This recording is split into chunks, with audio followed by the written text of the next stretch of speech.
Prieš akis jūs matote knygą Imrės Nadžio Gyvenimas ir mirtis. Ta knyga buvo išleista 90 metais, kadangi Lietuvoje vyko nepriklausomybės revoliucija, sąjūdis ir buvo išleista keli tūkstančiai tų knygų.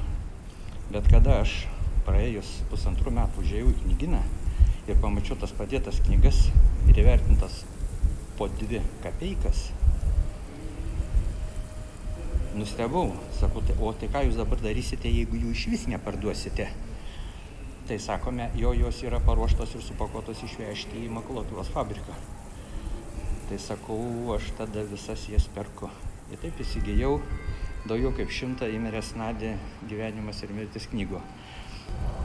Bet jas, atrodo, tais pačiais metais ar sekančiais paverčiau kapinynu.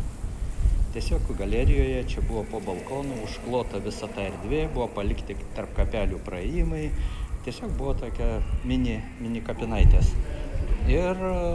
O visi paminkliukai jau praaugę augaliukais, tie augaliukai nudžiūvę.